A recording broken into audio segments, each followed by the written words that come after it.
My name is Leah Grant, and for 34 years, I've been the person who fixes things, the quiet one, the steady hand that holds the family together while everyone else forgets how to stand. You could say I learned early that love, in my house, was measured in usefulness. My father, Robert Grant, used to fix cars in a garage that smelled like oil and burnt metal.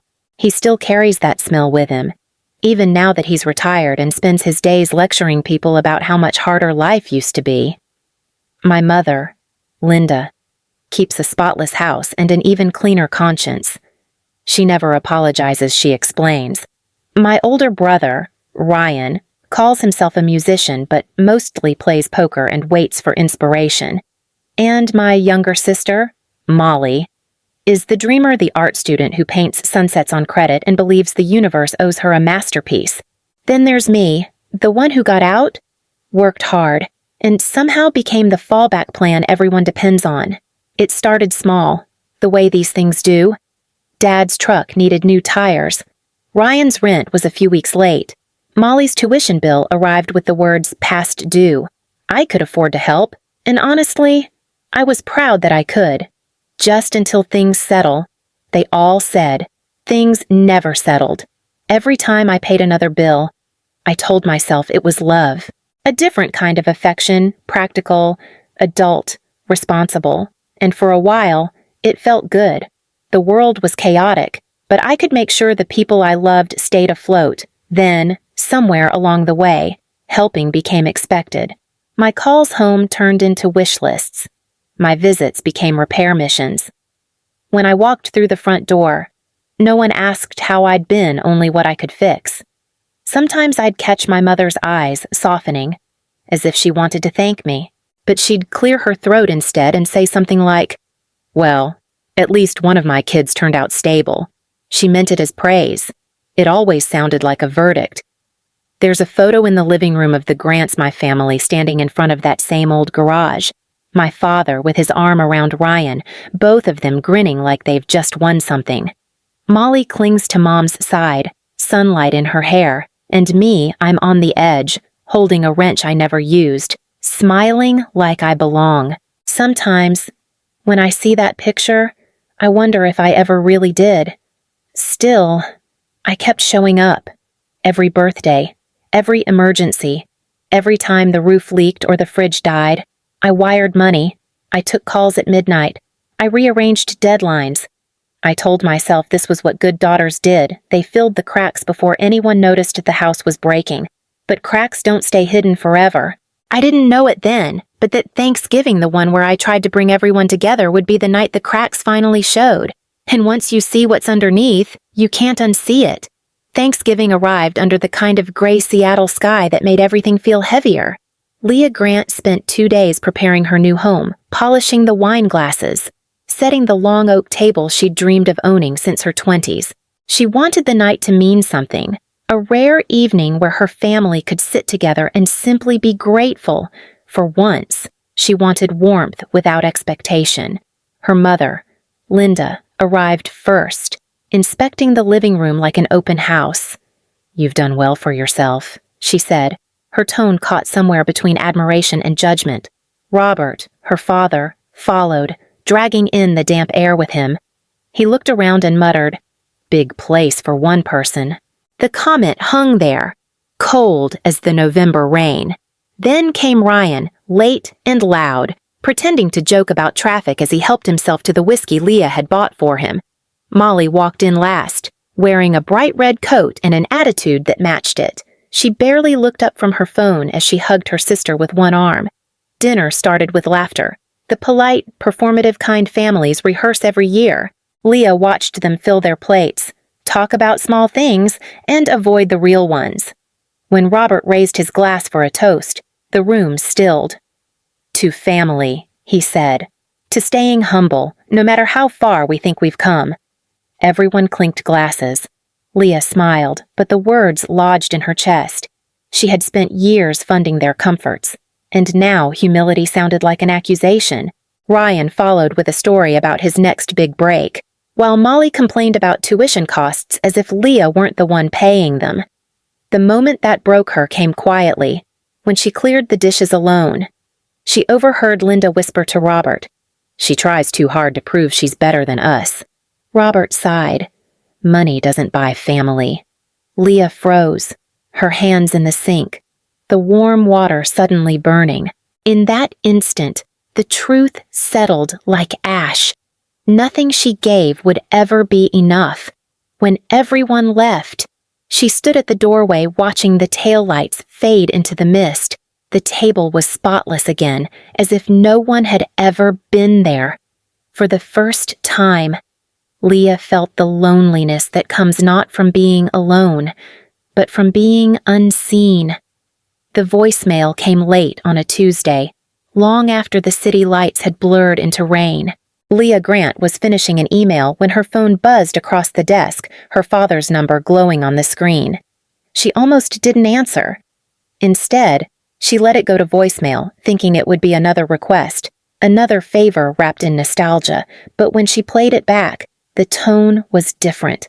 Robert's voice was sharp, clipped, the kind of anger that left no room for misunderstanding. "All you ever do is take. Leah, you've never given this family anything that mattered. If you had any pride left, you'd stop acting like we owe you something and leave us be." The words hit like glass breaking in a quiet room. Leah replayed it once, then again, as if repetition could turn it into a mistake. But it was clear, final. The man she'd spent her life trying to please had just erased her with a sentence.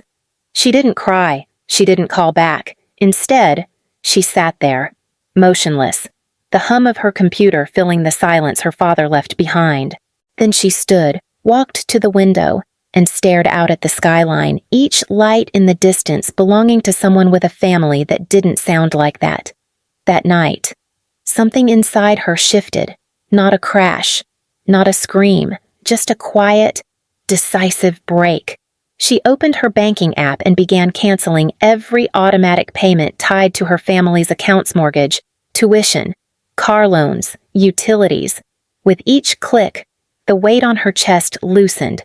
When she finally shut her laptop, she whispered to no one, "I'm done." No announcement, no revenge, just the calm before an unraveling that none of them saw coming. For the first time in years, Leah Grant's phone stayed still. No buzzing, no requests, no late-night emergencies masked as just a quick favor. The silence felt unnatural, like stepping into a house after the storm has passed, but knowing something inside is still broken. Days turned to a week, then two. No one called. Not her mother, not Ryan, not even Molly, who never went longer than a few hours without needing something. At first, Leah wondered if they hadn't noticed the missing payments yet. Then she realized they had noticed. They just didn't know how to function without her. On the 19th day, her phone finally rang. Molly's name flashed across the screen. Leah hesitated before answering. "Hey!" Her sister's voice trembled, trying for casual. "I just checked my student portal, and my tuition didn't go through." Did something happen with the account? Leah stared at the window, rain sliding down the glass. "No," she said evenly. "Nothing happened. I just thought I never gave this family anything." Then she hung up. Within an hour, her phone exploded missed calls from Linda, angry voicemails from Robert, a long message from Ryan calling her dramatic and ungrateful. No one asked if she was okay. They only asked what she'd done. That night, Leah packed a small suitcase, a few clothes, her laptop, her journal, the essentials of a new life. She left her apartment before dawn, driving south until the city disappeared behind fog and water. As the highway opened into silence, Leah realized it wasn't loneliness she felt. It was relief, the kind that comes when you finally stop being everyone else's safety net and start learning how to stand for yourself. Leah Grant drove until the skyline dissolved into pine and mist, until the weight of Seattle felt like a memory she could almost forgive. She ended up in Cannon Beach, Oregon, a small coastal town where no one knew her name and the ocean didn't ask for explanations. She rented a quiet Airbnb overlooking the water, unpacked her bag, and slept for 12 straight hours. The first morning, she woke to seagulls and fog pressing against the window. For the first time in years, there were no deadlines, no reminders, no one depending on her.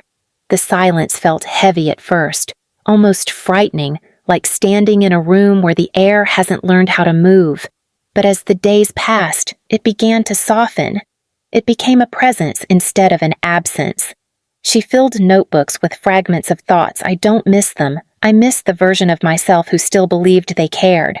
She walked along the shoreline, the sand cold under her feet, letting the tide erase her footprints. Every step away from her family felt like reclaiming a small piece of herself she hadn't realized was missing. At a cafe down the street, she met an old couple who'd retired there years ago. They talked about the sea, about letting go, about how quiet could become a kind of prayer. Leah listened, nodded, and almost smiled. She realized she didn't have to explain why she looked tired all the time. No one expected her to fix anything, but quiet has its own way of unearthing what's been buried. One afternoon, as she hiked a coastal trail, memories surfaced like debris after a storm, her father laughing when she said she wanted to be an engineer, her mother forgetting her birthday because Ryan had a big night, Molly calling her selfish for working too much. She stopped at the edge of the cliff, wind cutting through her jacket, and laughed an unfiltered, almost wild sound.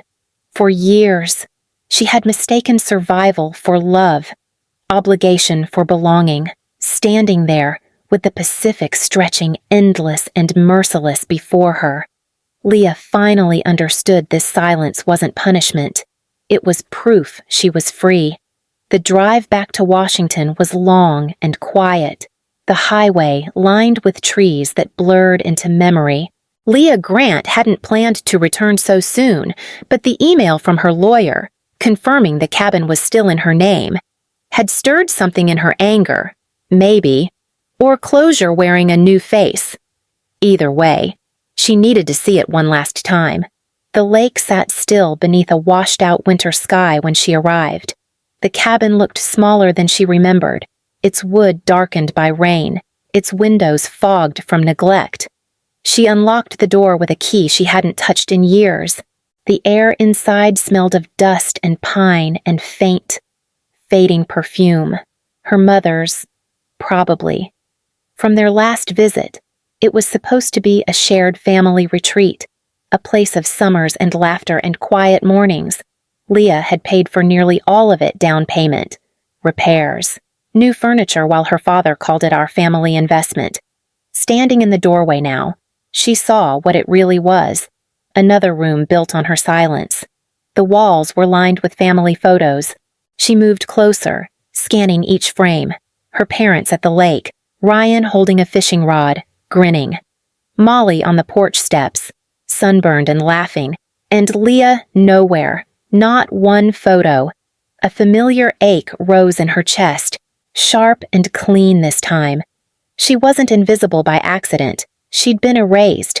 Leah walked through every room slowly, the floorboards groaning beneath her feet.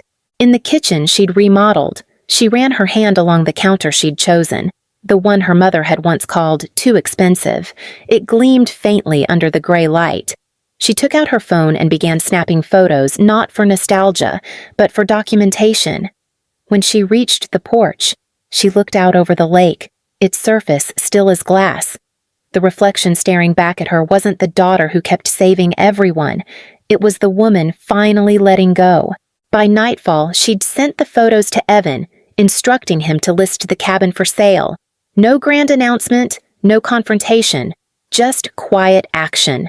The same quiet that had built this family would now be the thing that ended it.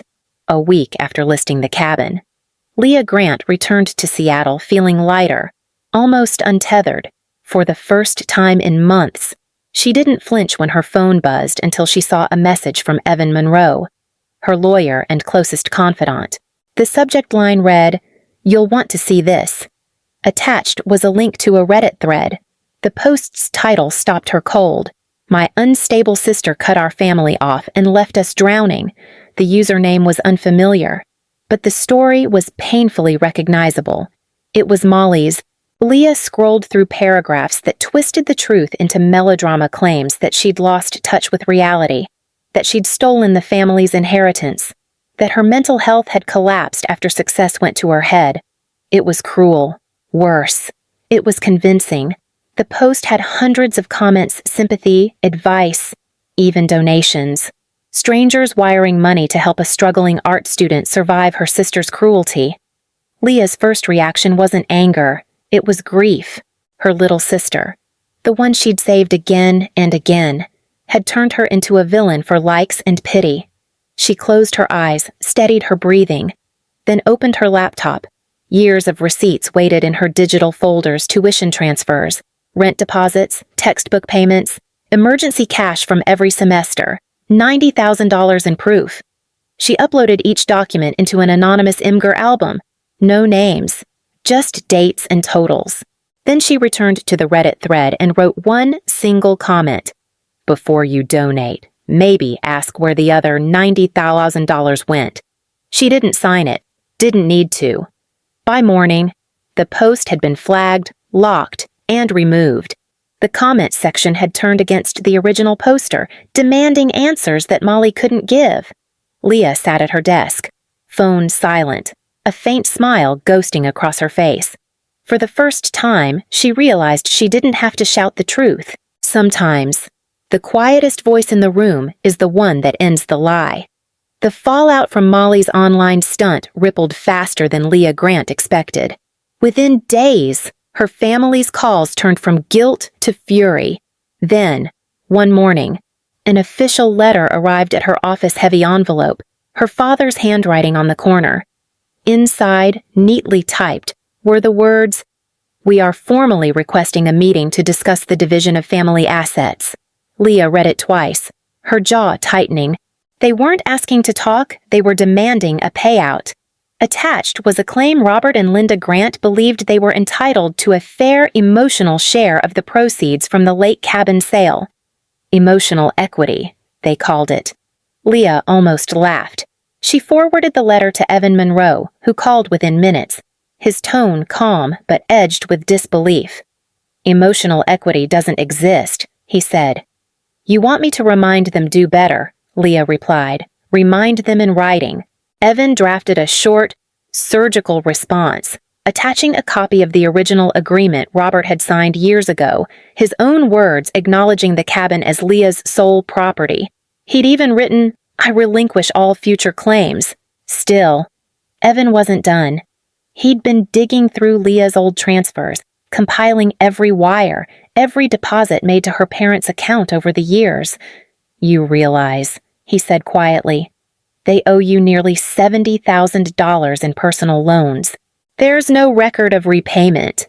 Leah leaned back in her chair, absorbing the number. 70,000. A lifetime of helping turned into a ledger of debts. "So what happens now?" she asked. "We file a lien," Evan said. "You'll have legal rights over the house they live in." Leah nodded slowly, not smiling, not angry, just certain. Do it. When the paperwork was filed, she sat in the dim light of her office, watching the rain streak down the windows. Her family had always treated money like proof of love. Maybe it was fitting that the truth would come to them in the only language they ever understood: paper and signatures. The morning of the auction arrived wrapped in a gray drizzle, the kind of Seattle rain that blurred everything except what mattered. Leah Grant parked across the street from the house she'd once called home, hands resting on the steering wheel, heart steady but heavy. The lawn looked the same, overgrown, stubborn, but a white sign staked in the front soil changed everything. "Foreclosure auction today." Inside, the rooms were half empty and stripped of their noise. Evan Monroe was already there, reviewing documents with the auction representative, a middle-aged woman holding a clipboard like a shield. "You don't have to be here," Evan murmured, sensing Leah's hesitation. "I want to," she said.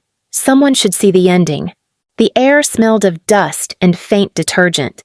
Leah moved through each room slowly, the living room where her father used to fall asleep watching football, The kitchen she'd renovated, the hallway where her mother once pinned report cards to the wall. There was a space where hers used to hang, an empty square of faded paint. She touched it gently, almost like closing a wound.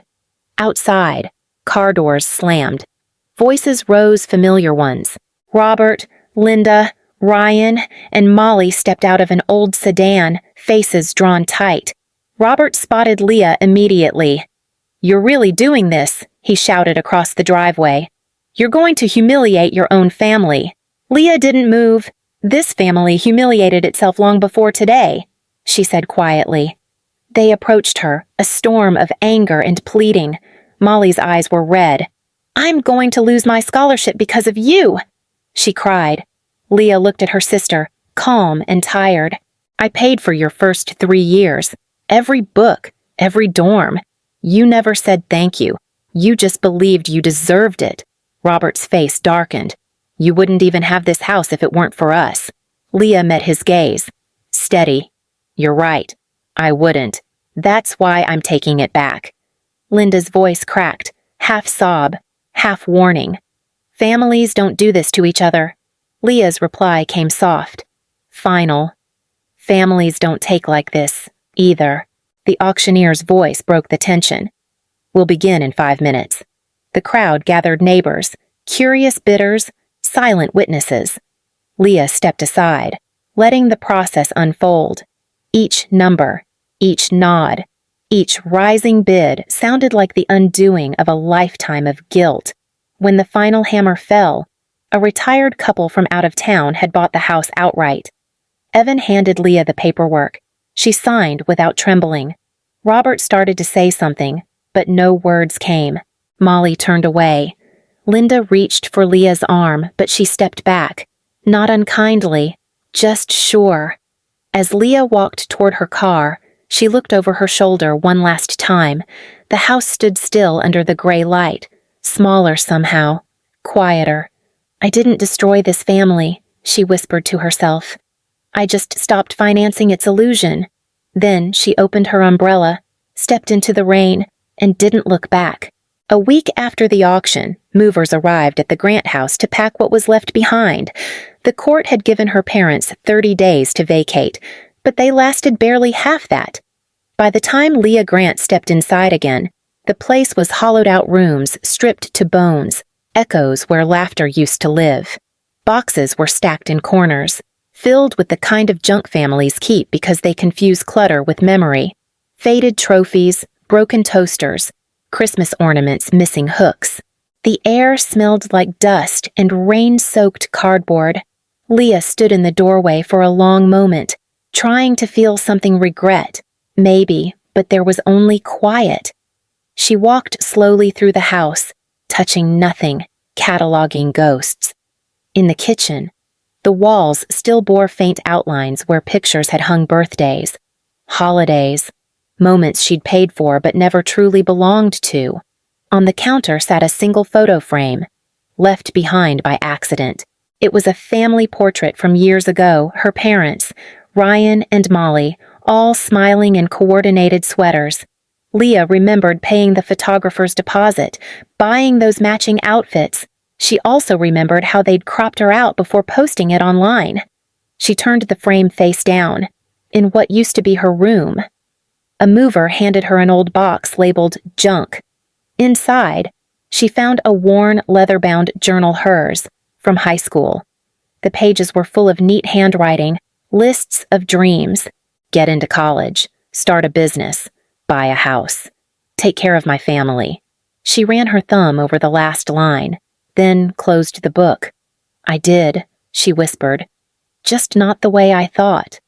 By sunset, she'd donated most of the furniture, arranged for the rest to go to charity. Evan Monroe helped finalize the paperwork, handing her the final set of keys to sign over to the new owners. When it was done, they stood on the porch overlooking the empty yard. "You okay?" Evan asked. Leah nodded. "I think so. It doesn't feel like winning. It feels like cleaning." He smiled softly. "Maybe that's what healing really is."